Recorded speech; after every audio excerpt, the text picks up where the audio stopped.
교회 소식을 알려드리겠습니다. 우리가 함께 세 가지 제목을 가지고 계속해서 기도하고 있습니다. 끝까지 문제들이 잘 해결될 수 있도록 기도해 주시면 감사하겠습니다. 코로나19의 조속한 해결과 우리 모든 성도님들이 각 가정마다 성도님들의 건강을 위해서, 그리고 다음 주에 있을 교회 재오픈 예배와 온라인 예배를 위해서 기도해 주시면 감사하겠습니다. 코로나와 관련된 내용을 알려드립니다.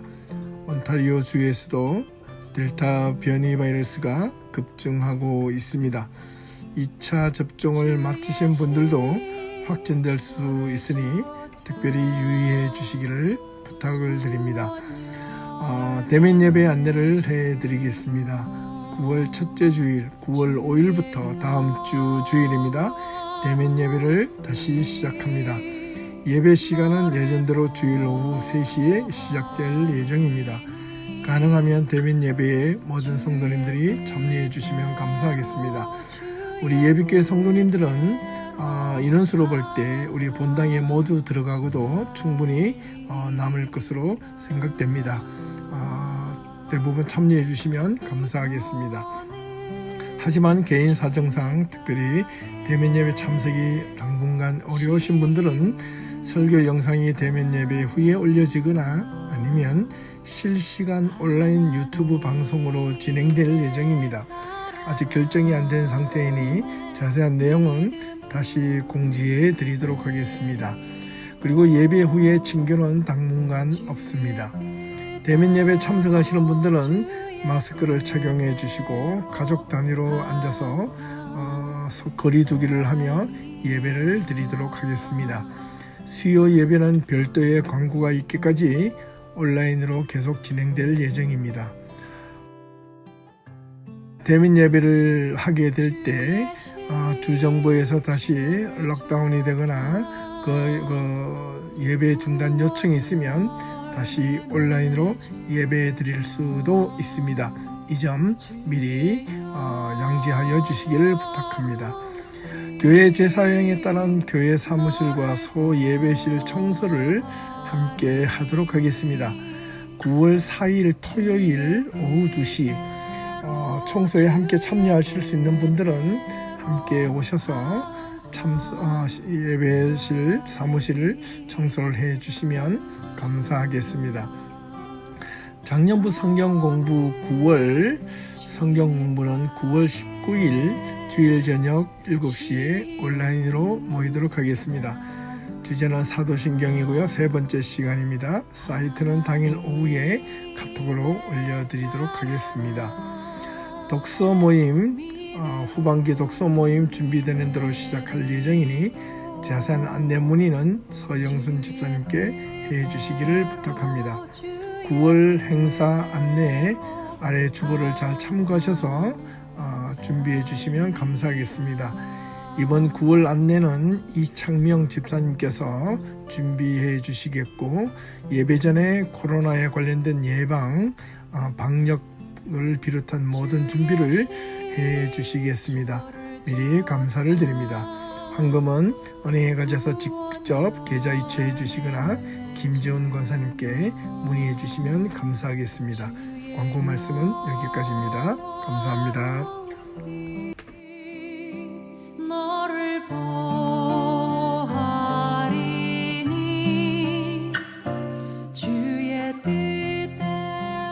시편 1편.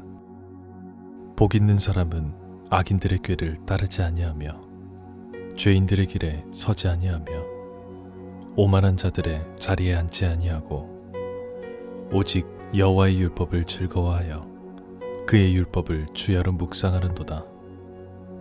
그는 시냇가에 심은 나무가 철을 따라 열매를 맺으며 그 잎사귀가 마르지 아니함 같으니 그가 하는 모든 일이 다 형통하리로다. 악인들은 그렇지 아니하며 오직 바람에 나는 겨와 같도다. 그러므로 악인들은 심판을 견디지 못하며 죄인들이 의인들의 모임에 들지 못하리로다. 무릇 의인들의 길은 여호와께서 인정하시나 악인들의 길은 망하리로다. 안녕하십니까, 박세종 목사입니다. 2021년 8월 29일 주일 예배를 우리가 함께 드리고 있습니다. 오늘도 하나님의 말씀 안에서 우리 모든 성도님들에게 귀한 은혜가 있기를 먼저 주님의 이름으로 축원합니다. 이번 여름은 예년보다 기온이 더욱 높았고 더위도 오랫동안 생각보다 지속되고 있습니다. 지구온난화가 먼 나라 이야기인 줄 알았는데 우리의 몸의 피부로 느낄 만큼 이번 여름은 아열대성 겨울로 변해가는 듯 매우 푸덥지근한 날씨의 연속이었습니다. 언제 여름이 가나 싶다가도 돌아보니 어느덧 그래도 8월의 마지막 주일이 되었습니다. 코로나19가 뜻하지 않게 우리 곁을 찾아와 우리의 일상을 1년 6개월 동안 이리저리 알게 모르게 묶어 놓았습니다.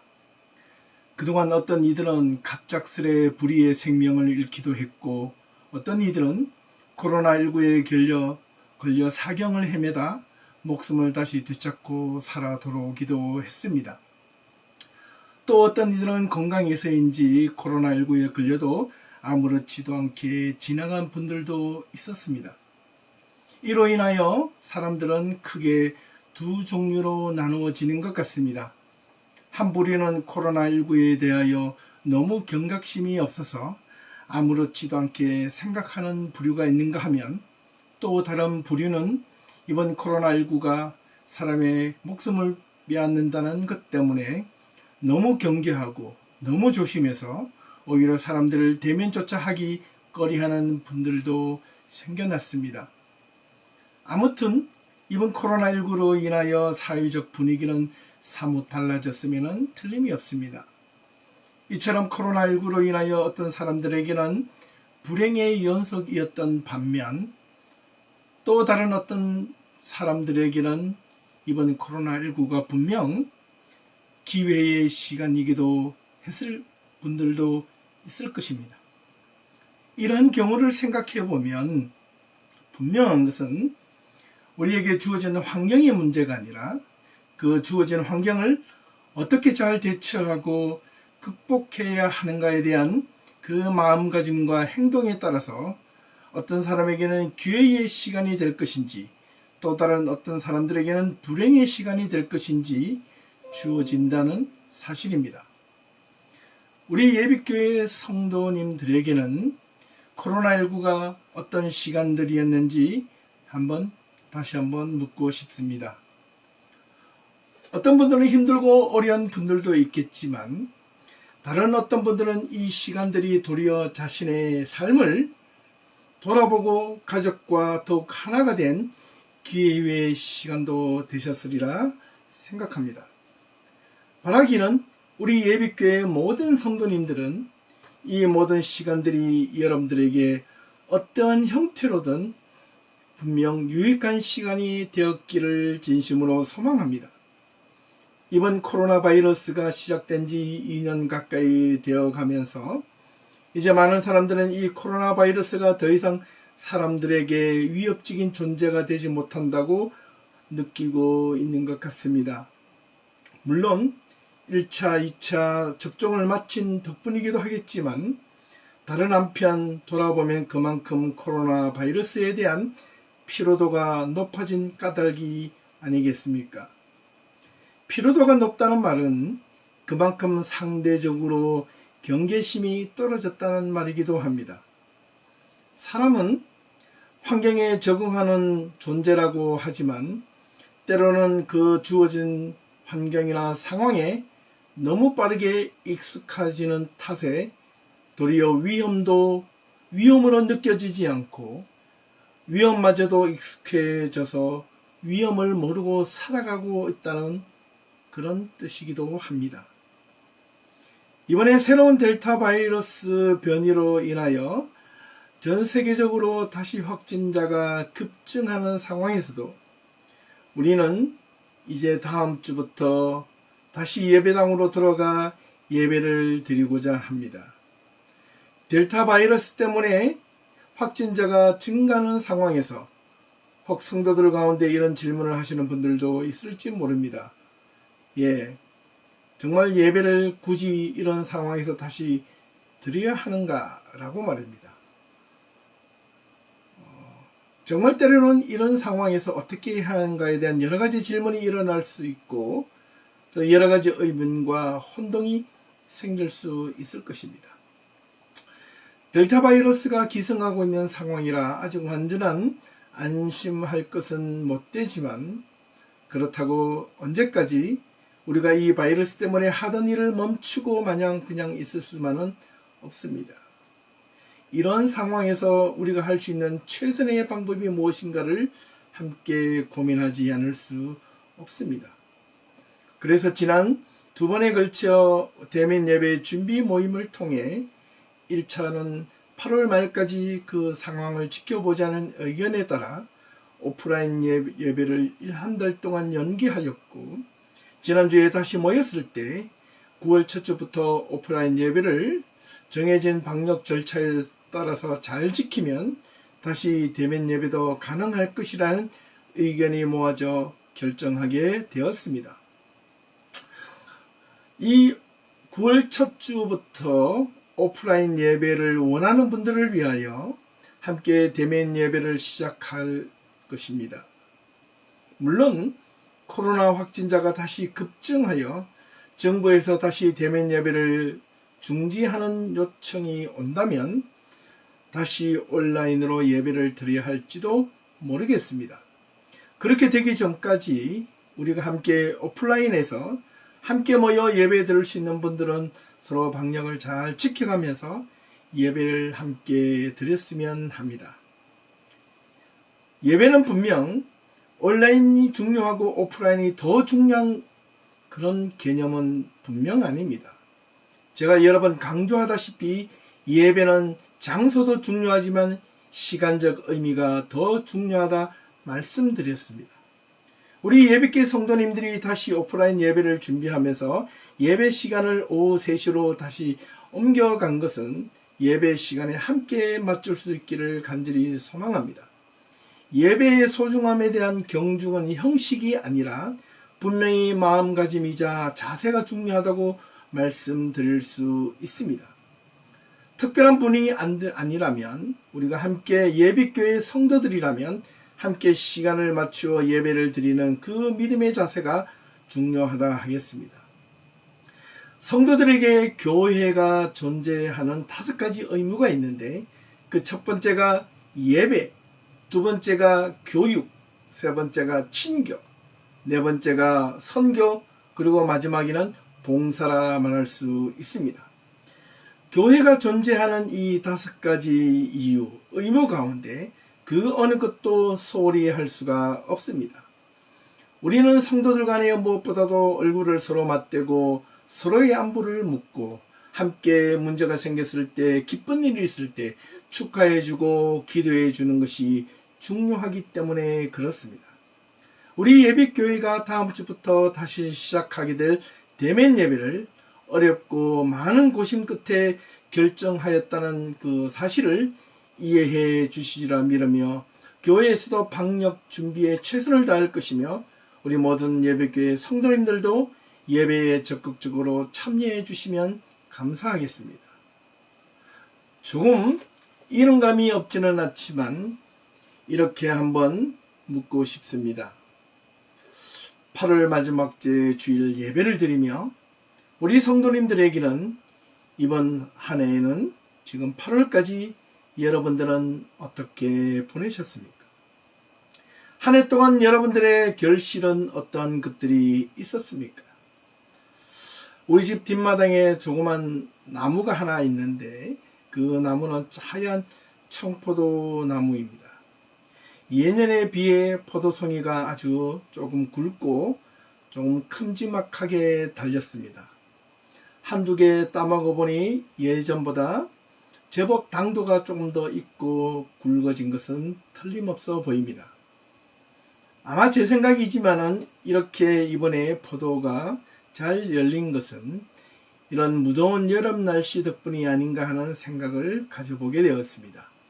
아침 저녁으로 쉬지 않고 나무가 메마를까봐 물을 열심히 주었고 그에 대한 대가로 이 무더운 여름 날씨에도 불구하고 이 청포도 나무는 자기 할 일을 묵묵히 성실하게 때학볕을 견디며 잎이 무성하여짓고 그리고 포도송이를 잘 맺어준 것 같습니다.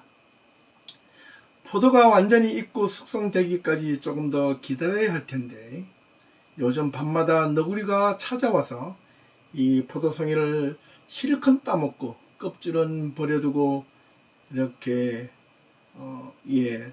똥까지 싸고 가는 그런 상황이 벌어지고 있습니다.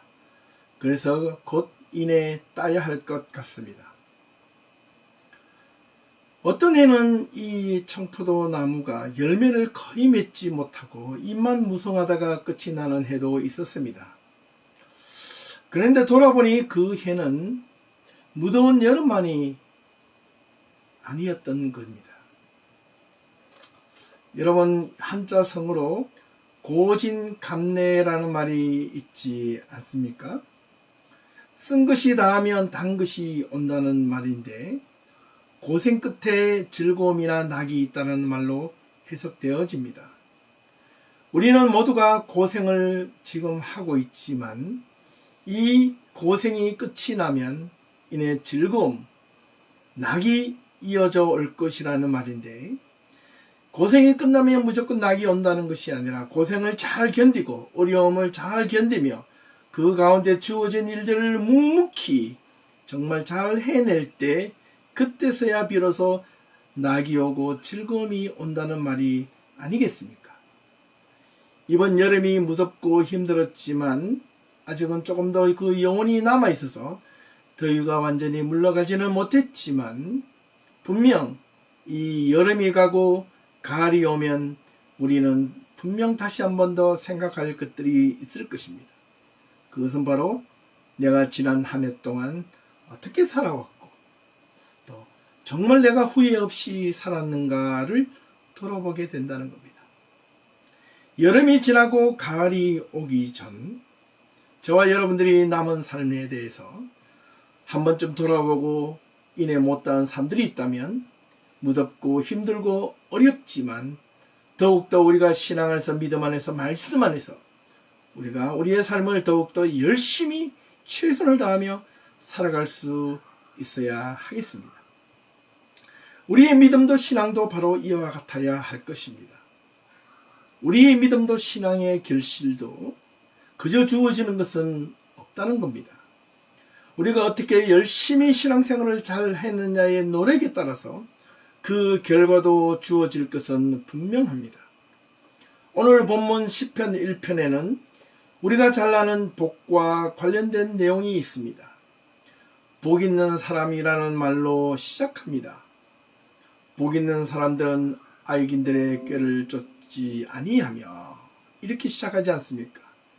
그런데 복 있는 사람이라는 이 말은 에 대한 설명이 3절에 비유로 먼저 나와 있기 때문에 그 비유의 설명을 3절부터 먼저 한번 보도록 하겠습니다. 그는 누가요? 복 있는 사람은 어떤 사람이라고요? 시냇가에 심은 나무가 철을 따라 열매를 맺으며 그 잎사귀가 마르지 아니함 같으니 그가 누가 복 있는 사람이 하는 일이 모든 일이 어떻게 다 형통하리로다 라고 했습니다. 시냇가에 심기워진 나무는 철을 따라 맺어지는 것이 있다 했습니다. 사실 모든 나무는 철을 따라 살지만 모든 나무가 열매를 맺거나 잎이 풍성해지지는 않습니다. 반드시 물이 넉넉한 곳에 나무가 잘 자랄 수 있는 환경이 있는 곳에 나무는 잎이 풍성하고 그 열매를 맺을 수 있을 것입니다. 믿음의 성도들이 믿음의 열매를 잘 맺기 위해서는 마치 시냇가에 심기워진 나무처럼 믿음의 성도들은 믿음의 열매를 잘 맺기 위해서 하나님의 곁에 말씀을 꼭 붙들고 있어야 한다는 사실입니다. 그곳이 어디 있느냐? 바로 성도들이 함께 모여있는 곳, 교회라는 사실입니다. 교회 안에서 하나님의 말씀으로 풍성하게 말씀을 먹고 자라는 곳에 믿음의 성도들이 믿음의 열매를 풍성하게 맺혀진다는 사실입니다. 복 있는 사람을 시냇가에 심은 나무로 비유했습니다. 복이 있는 사람이 왜 시냇가에 심은 나무를 심은 자일까요? 나무가 시냇가에 심어졌다면 그 나무는 왜 잎이 풍성해지는 것일까요? 바로 시냇가 옆에 있기 때문에 그렇습니다. 나무에게 가장 소중한 물, 그 물이 끊어지지 않기 때문에 그 나무는 잎이 무성해지고 열매도 가득 맺혀지게 될 것이라는 사실입니다. 시냇가에 심은 나무가 철을 따라서 사시사철, 봄이면 새싹이 나고 여름이 오면 잎이 무성하여지고 열매가 아주 무더운 여름 가운데서도 인내를 가지고 견딜 수 있는 것은 시냇가에 심겨진 물 때문에 그렇습니다. 지금처럼 무더운 여름도 시냇가에 심겨져 있기 때문에 가뭄도 이길 수 있고 더위도 이겨낼 수 있는 겁니다.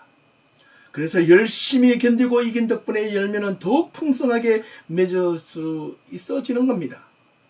그리고 가을이 되면 열매를 따먹고 겨울이 오면 낙엽이 져서 그 나무는 앙상한 가지만 남았다고 그 나무는 결코 죽은 나무가 아닌 것입니다.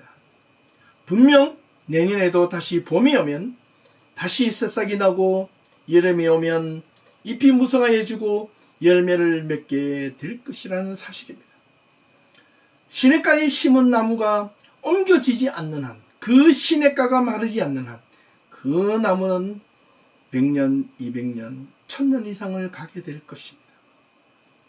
이처럼 우리가 그리스도인으로서 믿음의 풍성한 삶의 열매를 맺으려면 우리는 하나님의 풍성한 말씀의 시냇가 곁에 있을 때만 가능하다는 것을 잊지 말아야 합니다. 믿음의 성도들이 풍성한 신앙의 삶을 살아가기 위해서는 교회 안에서 성도들과 함께 신앙생활을 하는 재미와 기쁨을 누릴 수 있을 때 가능합니다. 교회 안에서 하나님이 교회를 세워주시고 만드신 이유가 바로 여기 있기 때문입니다. 교회 공동체 안에서 함께 해야 하는 이유가 바로 이런 이유입니다. 여름이 가고 가을이 오게 될 때 우리가 얼마나 믿음의 결실을 남겼는지 돌아보기 전에 우리가 행여 못다한 믿음의 결실이 있다면 풍성하게 맺을 수 있는 남은 기간들이 다 될 수 있기를 주님의 이름으로 축원합니다. 어렵고 힘들 때 바람에 나는 겨와 같이 이리저리 흔들리는 소리가 많이 혹 우리 주변에서 들려지게 될지도 모릅니다. 하지만 복이 없는 사람을 두고 성경은 그렇게 표현하고 있습니다. 복이 있는 사람을 반대로 말하면 복이 없는 사람이지 않겠습니까? 그래서 복이 없는 사람을 1절을 겸해서 이렇게 역설적으로 풀어보면 이렇습니다. 복이 없는 사람은 악인의 꾀를 따르는 사람이고 죄인들의 길에 서는 자들이며 오만한 자들의 자리에 함께 더불어 앉아 먹고 마시는 자라고 성경은 역설적으로 설명하고 있습니다. 여기서 우리가 분명하게 알아야 할 것이 있다면 이 악인이라는 말은 교활한 자를 뜻하는 겁니다. 사악하다는 뜻입니다. 교활하고 사악한 자는 분명 이기적이고 자기밖에 모르는 이기주의자를 뜻합니다. 자신이 교활하다고 결코 교활한 자는 생각하지 않습니다. 온갖 정당한 이유를 대며 가만히 있으를 내뱉어 주변의 사람들을 유혹하고 꾀임에 빠지게 만듭니다. 자기의 이익을 위해서 말입니다. 교회를 비난하고 불평하고 하는 일마다 투정을 부리는 자들이기도 합니다. 죄인의 길에 선다는 말은 허물투성이가 많은 자의 편에 서서 함께 허물과 잘못을 저지르는 자들이라고 표현합니다. 오만한 자의 자리에 앉는다는 이 말은 거만하게 말을 하는 자들의 자리에 있는 자며 매사에 불평과 불만이 가득한 자로서 언제나 늘 입을 삐죽거리며 이렇게 거만하고 교만하게 말을 하는 자들의 자리에 있으면 더불어 그렇게 될 것이고 그렇게 인정을 받게 될 것이라는 의미입니다. 그래서 5절을 보니 악인들은 심판을 견디지 못한다고 하는데 여기서 심판이란 말은 옳은 것을 의미합니다. 이는 악인들의 의로운 모습을, 의로운 행동을 견딜 수 없다는 겁니다. 바른 행동과 바른 말을 하는 자들의 삶을, 말을 참을 수 없어 합니다. 견딜 수 없어 합니다. 분해야 합니다. 하나님의 말씀을 싫어하고 듣기를 거부하며 믿음의 공동체 안에서도 함께 하기를 거부하는 사람. 죄인들이 의인의 모임에 들지 못한다는 말은 허물이 많은 자가 허물이 적은 자에게 보다 부끄러워한다는 말이기도 합니다. 그러므로 믿음의 성도들은 외부적인 자리에 흔들리지도 않고 내부적인 자리에도 내부적인 마음의 유혹에도 흔들리지 않으며 오로지 어떻게 해요? 주야로 그 말씀을 묵상하며 그 주님의 말씀을 따라 어떻게 즐거워하는 자라고 성경은 당당하게 이야기하고 있습니다. 믿음의 성도들은 이제의 말씀처럼 복이 있는 사람은, 믿음의 사람은, 올곧은 길을 가는 성도들은 여호와의 율법 하나님의 말씀을 품고 그 말씀을 즐거워하는 사람, 그 하나님의 말씀을 주야로 묵상하며 살아가는 사람들에게는 흔들림 없이 믿음 생활을 잘 가해가며 자신의 몸담아 있는 교회 공동체 안에서 변함없이 해나가게 될 것이라는 사실입니다. 여기서 복이 있는 자라는 이 말이 에쉐르라는 히브리어를 사용하고 있는데 이 말은 아샤르라는 동사에서 왔습니다. 이 말은 바로 옳은 길을 걸어가다라는 뜻입니다. 성경은 분명하게 복이 있는 사람을 올바른 길을 걸어가는 사람이라고 표현하고 있다는 사실을 기억해야 합니다. 믿음의 사람들은 그렇기에 우리가 가장 높은 곳에 올라섰어도 교만하지 않고 가장 낮은 밑바닥에 내려갔어도 결코 실망하지 않습니다. 왜냐하면 믿음의 사람들은 가장 높은 절정의 시간도 가장 낮은 이 바닥의 시간도 결코 오래가지 않는다는 사실을 알기 때문에 그렇습니다. 그렇게 가장 높은 자리도 가장 낮은 자리도 길지 않다고 생각하기 때문에 문제는 올라가는 그 과정과 내려오는 과정 속에서 어떤 삶을 살 것인가에 대해서 더욱더 집중하는 자라는 것을 기억하셔야 합니다. 문제는 삶에 있어서 우리가 인생을 올라갈 때도 있을 것이고 내려갈 때도 있을 것입니다. 올라가면 올라가서 힘들고 내려오면 내려와서 힘들다고 느낄 수 있다는 겁니다. 그런데 믿음의 사람들은 올라갈 때는 올라가서 기쁘고 내려갈 때는 내려가서 기쁜 그 마음은 하나님과 더불어 동행하는 말씀으로 함께하는 그 삶이 있기 때문에 가능하다는 것을 우리는 경험할 수 있어야 합니다. 힘들고 어려운 시기에 힘들고 어렵다고만 생각하지 말고 이때가 도리어 믿음의 성도들에게는 오히려 위기가 기회임을 알고 믿음으로 위기를 기회로 전환시켜 나갈 수 있기를 주님의 이름으로 축원합니다. 명심보감에 나오는 교우편에 이런 글귀가 있습니다. 주식 형제 천개유이나 금난 지붕 일개무라라는 말이 있습니다. 이 말의 뜻은 술이나 음식을 함께 할 때에는 형 동생 하는 친구가 1,000명이나 있어도 급하고 어려운 일을 당하였을 때 도와주는 친구 한 명이 없다라는 말입니다. 금난 지붕, 급하고 어려울 때 함께 할 수 있는 친구, 금난지우, 급하고 어렵고 힘들고 어려울 때 함께 할 수 있는 성도, 함께 할 수 있는 믿음의 사람들. 우리 예배교회 성도들은 주식 형제 같은 부류입니까? 아니면 금난 지붕 같은 부류입니까? 성도입니까? 우리 모든 예배교회 성도님들은 금난 지붕 같은 성도님들이 다 될 수 있기를 주님의 이름으로 축원합니다. 금난 지붕 같은 성도들이 되기 위하여 우리가 해야 할 믿음의 행위는 무엇이 있을까요? 그래서 이렇게 말을 맺습니다. 불견자와 휴요종이요 무의지붕 불가교라. 이 뜻은 그러므로 인해서 열매를 맺지 않는 꽃은 심지를 말고 의리가 없는 친구는 사귀지 말라라고 했습니다. 신앙에도 이와 비슷한 유형이 있다는 겁니다.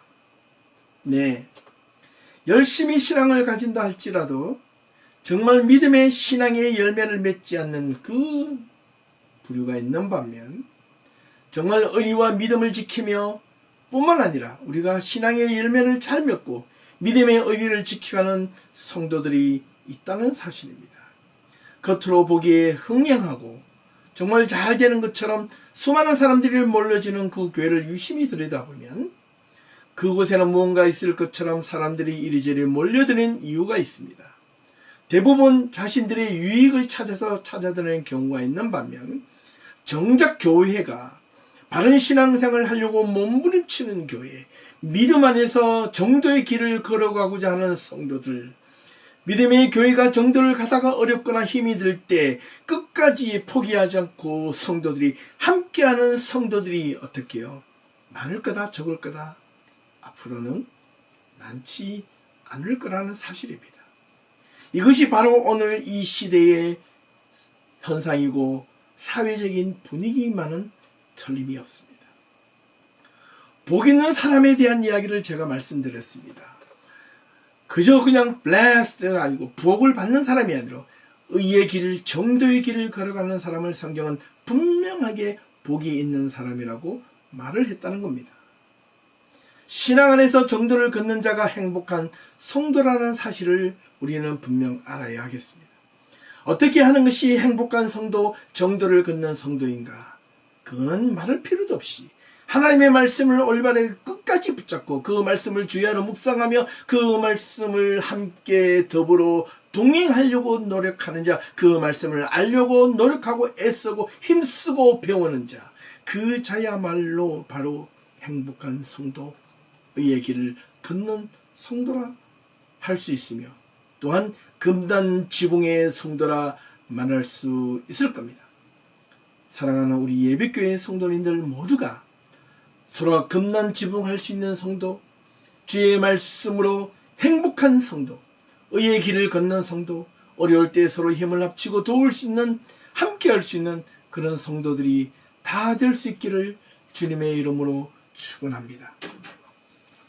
여름이 지나고 이제 곧 가을이 오게 될 것입니다. 가을이 다가와 지난 한 해를 돌아볼 때 내가 어떻게 살았는가 돌아보니 후회할 것이 아니라 힘들고 어렵고 덥고 짜증이 나고 우리의 삶이 망가지는 적, 내가 생각한 대로 결코 다 이루어지지 못했지만 그러나 주어진 하루하루의 삶을 부끄러움 없이 최선을 다하며 살아노라고, 그리고 믿음 안에서 말씀 안에서 끝까지 신앙을 잘 지켜노라고 우리 모두가 함께 하나님 앞에서 당당하게 외칠 수 있는 우리 모든 예비교회 성도님들이 다 될 수 있기를 주님의 이름으로 축원합니다. 함께 기도 드리시겠습니다. 하나님 아버지 감사합니다. 여름이 지나고 가을이 오게 될 때 우리는 언제나 우리의 지난 삶들을 조금 더 잘 살 걸, 좀 더 열심히 할 걸, 내가 이렇게 시간을 허비하며 소비한 삶이 되지 말 것을 후회하지 않도록 하나님 남은 이 시간들을 잘 아끼며 살아갈 수 있도록 하나님 도와주시옵소서. 또한 우리 예비교회 성도들이 다음 주부터 다시 대면 예배를 드리기 위하여 준비하고 있습니다. 하나님 그 가운데 함께 하시고 함께 참여하는 모든 성도님들 하나님 기억하여 주셔서 건강 지켜주시고, 또한 함께 사정상 참여하지 못하는 분들이 있을지라도 그 마음의 중심을 보시고 끝까지 함께하여 주시기를 간절히 소망합니다. 우리 예배교회를 지금까지 지켜주셨사오니 앞으로도 지켜주실 줄 믿습니다. 하나님 그 어떤 시험과 풍파가 온다 할지라도 흔들림이 없는 예비교회의 모든 성도님들 될 줄로 믿습니다. 하나님 인도하시고 지켜주시고 도와주시고 하나님 함께하여 주시옵소서. 많고 적음이 아니라 얼마나 우리가 분명한 우리의 신앙의 정체성을 가지고 살아가느냐에 달려 있습니다. 미래에는 하나님 이런 정신에 따라서 교회가 사느냐 죽느냐의 기로에 서 있는 이 마당에 하나님 우리 예비교회의 성도님들의 마음과 믿음에는 분명한 신앙의 가치관과 정체성을 가지고 신앙생활 할 수 있도록 도와주시옵소서. 다음 주에 대면 예배에서 많은 분들이 함께 모여 예배 드릴 수 있도록 마음을 허락하시고 저희들의 안전과 건강까지도 함께 지켜주시옵소서. 감사드리며 예수님의 이름으로 기도하옵나이다. 아멘.